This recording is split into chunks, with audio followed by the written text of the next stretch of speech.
আসসালামু আলাইকুম, অলি স্যারের অনলাইন কোচিং এ সবাইকে স্বাগতম। আজ আমরা ব্রাঞ্চ অ্যাকাউন্টের দ্বিতীয় ক্লাস করব। ব্রাঞ্চ অ্যাকাউন্ট অধ্যায়টা অ্যাডভান্সড অ্যাকাউন্টিং বইয়ের আপনার পঞ্চম অধ্যায়। এমনিতে এই চ্যাপ্টারটা অ্যাডভান্স অ্যাকাউন্টিং বিবিএ এর ফোর্থ ইয়ারের বইতে আছে এবং বিবিএস থার্ড ইয়ারে আছে। সহজ একটা অধ্যায়, যদি আপনি বেসিক ক্লাস গত ক্লাসটা করে থাকেন তাহলে বুঝতে পারবেন চ্যাপ্টারটা অনেক সহজ। কয়েকটা রুল মনে রাখলেই এই চ্যাপ্টারের অঙ্কগুলো পারা যায়।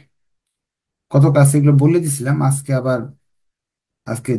আপনার ওই রুলগুলো আবার আলোচনা করব, প্লাস সাথে জার্নাল কিভাবে করা যায় সেই বিষয়টা আলোচনা করব। যারা লাইভে আছেন ক্লাসটা শেয়ার করতে পারেন, শেয়ারের ক্ষেত্রে ডিসকাউন্ট পাবেন। আর যারা জুমে আছেন তারাও আপনার আপনার বন্ধু বান্ধবদের এই ক্লাসটা শেয়ার করে তাদেরকে জানাতে পারেন। ট্রান্স অ্যাকাউন্টের কত প্রকার A to Z গত ক্লাসে আলোচনা হয়েছে। আজকে ব্রাঞ্চ অ্যাকাউন্টের জাবেদা কিভাবে করতে হবে সেটা শিখব। ফার্স্ট বলছে, Maa traders limited open a retail sales branch in Dhaka on January 1, 2017। মা আপনার ট্রেডার্স একটা আপনার খুচরা ব্রাঞ্চ, রিটেলার সেল আর কি, আপনার একটা ব্রাঞ্চ খুলছে ঢাকায়। The goods were supplied at cost price. আপনার আপনার যে পণ্যগুলো তারা পাঠায় তারা হলো কস্ট প্রাইসে পাঠায়। ধরেন একটা মাল তারা বিক্রি করবে 100 টাকায়, আপনার 80 টাকা খরচ হয়েছে, তারা 80 টাকা উল্লেখ না করে, 100 টাকা উল্লেখ না করে মালগুলো 80 টাকা দামে যখন পাঠায়, লাভ না ধরেই পাঠায় দেয়। The fixed expense of the branch were made by head office through issue of check, and the sales proceed were remitted into the local branch in the account of the head office।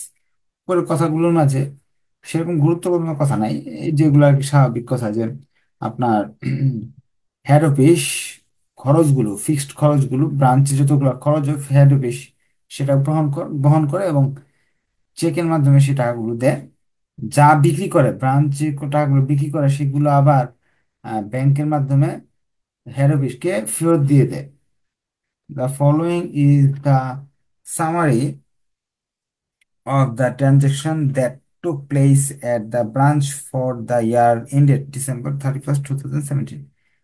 2017 সালের December 31 তারিখে আপনার তার হিসাবের সারমর্মটা এখানে দেয়া আছে। বলতেছে give দা জার্নালিটি, জাবেদা তৈরি করবা, অ্যান্ড শো ব্রাঞ্চ অ্যাকাউন্ট, এবং শাখার হিসাবটা দেখাবা। আমরা আগে ব্রাঞ্চ অ্যাকাউন্টটা করব, পরে জাবেদা করব, কারণ ব্রাঞ্চ অ্যাকাউন্টটা কিভাবে করতে হয় সেটার বেসিকটা গত ক্লাসে আমি শিখিয়ে দিয়েছিলাম। সেই বেসিকের আলোচনায় আগে ব্রাঞ্চ অ্যাকাউন্ট করে ব্রাঞ্চ থেকে জাবেদা কিভাবে করতে হয় সেটা আমি শিখিয়ে দেব, দুইটাই শিখিয়ে দেব। যে আপনার ব্রাঞ্চ করার ক্ষেত্রে আপনাদের গত ক্লাসে এইভাবে শিখিয়ে দিয়েছিলাম, যে একটা ছক করে, এটা ডেবিট পাস, এটা ক্রেডিট পাস, আর এটা হলো ব্রাঞ্চ অ্যাকাউন্ট।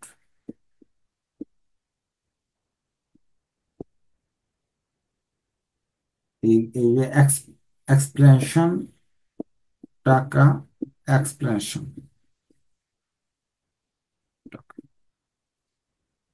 এই পাশে ওপেনিং ইনভেন্টরি হয়, এই পাশে হয় এন্ডিং ইনভেন্টরি।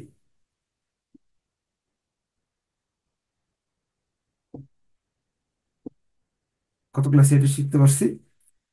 গুডস সেন্ট, এইদিকে হয় গুডস সেন্ট,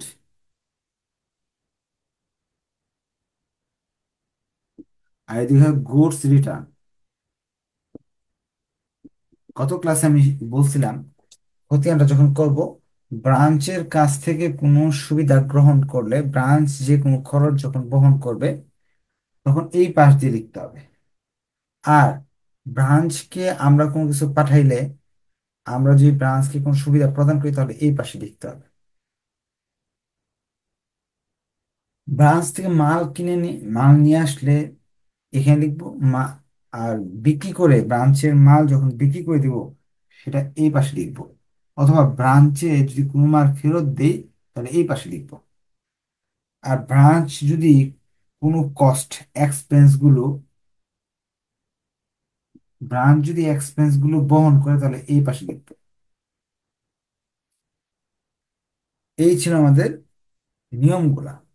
তো এই নিয়মের আইটেমগুলো কি কি আছে আমরা দেখিনি। এক নম্বরে আছে গুডস সাপ্লাই টু ব্রাঞ্চ টাকা 3,90,000। আহ প্রথমেই লেখা আছে 3,90,000 টাকার মাল ব্রাঞ্চ হেড অফিস ব্রাঞ্চকে দিছে। হেড অফিস যখন ব্রাঞ্চকে দিছে গুডস সেন্ড এই পাশে হবে।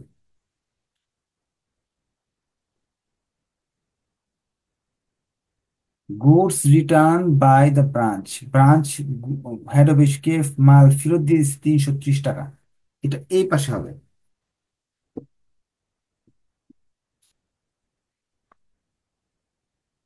এরপর check send to the branch for expense head office থেকে ব্রাঞ্চের খরচগুলো বহন করার জন্য চেক দেওয়া হয়েছে, বেতন দেওয়া হয়েছে, রেন্ট ভাড়া দেওয়া হয়েছে, টেলিফোন চার্জ দেওয়া হয়েছে, খুচরা নগদের টাকা দেওয়া হয়েছে। এই চারটা খরচ হেড অফিস ব্রাঞ্চকে দিছে। হেড অফিস যখন যে কোনো খরচ দিলে এই পাশে লিখতে হবে। স্যালারি, তারপর হলো রেন্ট,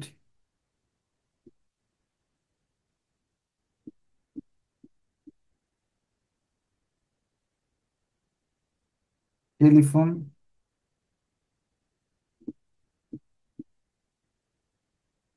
পেটি ক্যাশ, খুচরা নগদান।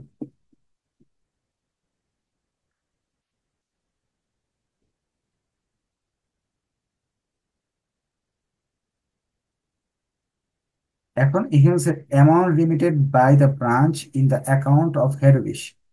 হেড অফিসের কে ব্রাঞ্চ মাল বিক্রি করে হেড অফিসকে পাঠাইছে 3,88,000 টাকা।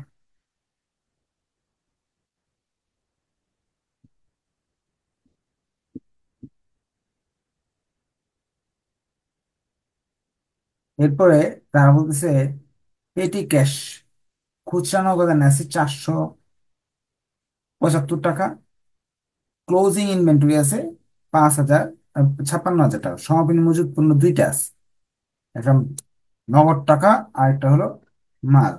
তাহলে এই 56,000 এখানে হবে। আর পেটি ক্যাশের যে এন্ডিং ব্যালেন্স, পেটি ক্যাশ এন্ডিং ব্যালেন্স এটাও আমাদের এই পাশে হবে, যে কোনো সমাপনী এই পাশে হবে। বুঝতে পারলে একটু কষ্ট করে ওকে লিখে দেন।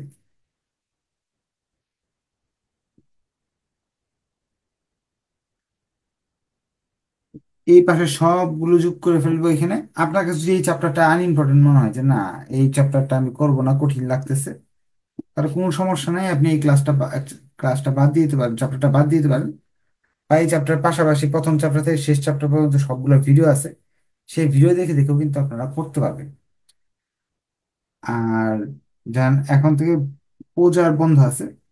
এখন আজকে যদি এমন হয়ে থাকে আপনি পূজার ব্যস্ত, হ্যাঁ, ক্লাস মিস করে ফেলছেন, তাহলে এই ক্লাসের রেকর্ডেড ভিডিওটা কালকে পরশু যেদিন আপনি শেষ হবে, সোমবার রবিবার বা 1 মাস পরেও কিন্তু দেখতে পাচ্ছেন।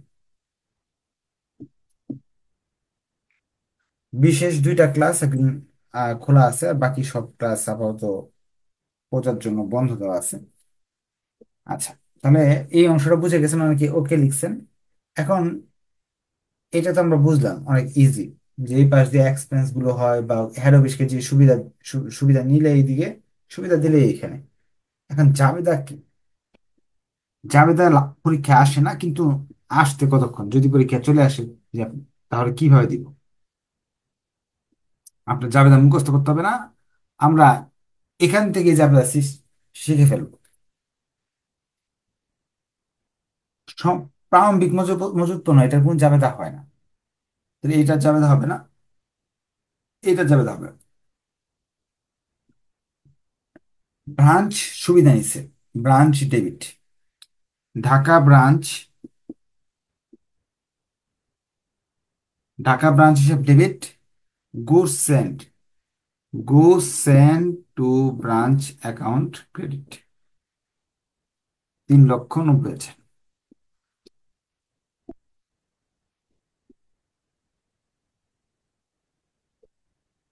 সহজ হিসাব, এই সবগুলো আইটেম হলো ব্রাঞ্চকে ডেবিট দিব আর এই জিনিসগুলোকে ক্রেডিট দিব।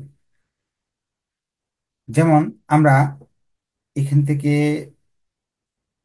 এই সুবিধাগুলো নিছি, 4টা সুবিধা নিছি, 4টা খরচ করছি। তা সবগুলো খরচের জন্য ঢাকা ব্রাঞ্চ অ্যাকাউন্ট ডেবিট, আর সবগুলো খরচ ব্যাংকের মাধ্যমে টাকা আসছে, ব্যাংক হিসাব ক্রেডিট। এই সবগুলো যোগ করে দেখাবো, সবগুলো যোগ করলে কত আসে? সবগুলো যোগ করলে আসে 35,500।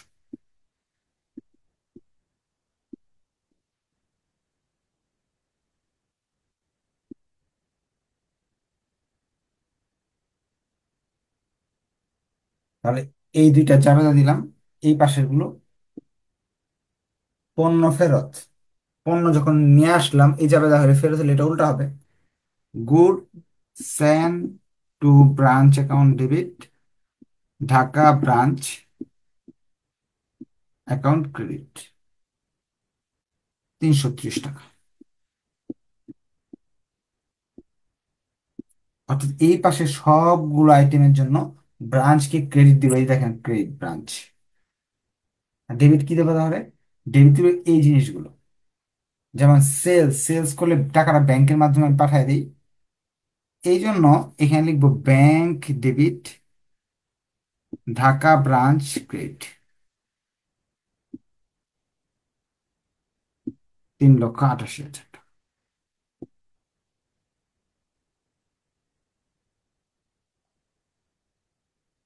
লাস্ট আপনার সবগুলো আমাদের হয়ে গেছে। পেটি ক্যাশ আর সমাপনী মজুত পণ্য, এই যে একটা, এই যে একটা, এই দুইটা,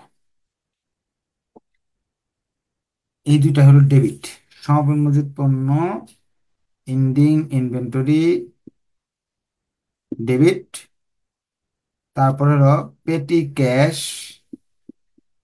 ডেবিট, ঢাকা ব্রাঞ্চ ক্রেডিট। টাকা হলো এন্ডিং ইনভেন্টরি 56,000, এটা হলো 4,445.75, 56,475। এই ছিল আমাদের আপনার ব্রাঞ্চ অ্যাকাউন্ট।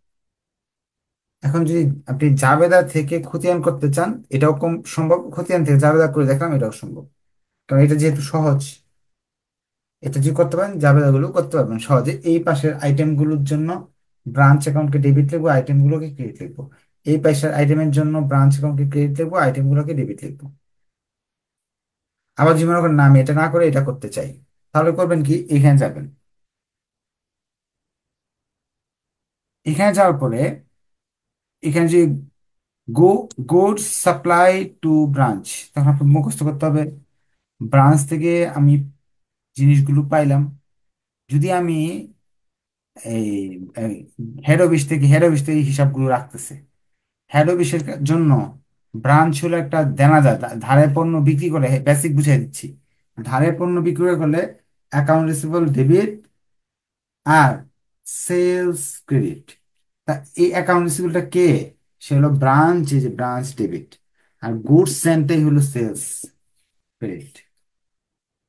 যখন ব্যাংকে আমি টাকা ব্যাংকে জমা দিচ্ছি আমার টাকা কমে যাচ্ছে, নগদান হিসাব ক্রেডিট কে কি বাড়তেছে, ব্রাঞ্চের আর কি জিনিসটা বাড়তেছে। যেমন দেনাদারকে যদি পরিশোধ করেন তাহলে account receivable debit cash credit লিখতে হয়, বা নগদে চেকে প্রদান করলে ব্যাংক ক্রেডিট লিখতে হয়।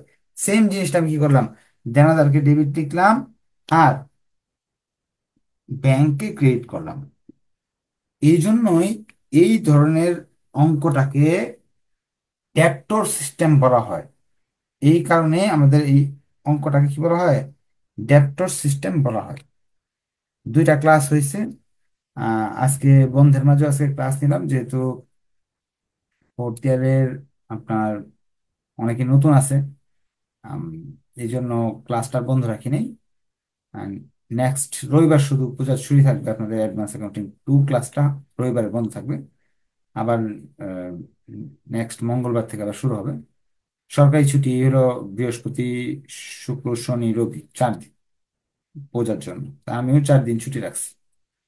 ঠিক আছে, ধন্যবাদ সবাইকে। নেক্সট ক্লাসে দেখা হবে। আপনাদের যদি কোনো কোয়েশ্চেন থাকে কোয়েশ্চেন করতে পারেন, হ্যাঁ, যে স্যার এটা বুঝি না সেটা বুঝি না, আমি বুঝাই দেওয়ার চেষ্টা করবো। কোয়েশ্চেন আছে কোনো? আমরা 2টা ক্লাসে ব্রাঞ্চ অ্যাকাউন্টের মূল বেসিকটা শিখতে পারলাম। এই 2টা ক্লাস যদি ভালো করে জানা থাকে, এরপরের ক্লাসগুলো আপনার কাছে খুবই ইজি লাগবে। হ্যাঁ, নেক্সট ক্লাসে দেখা হবে ইনশাল্লাহ। ভালো লাগলে অবশ্যই শেয়ার করবেন।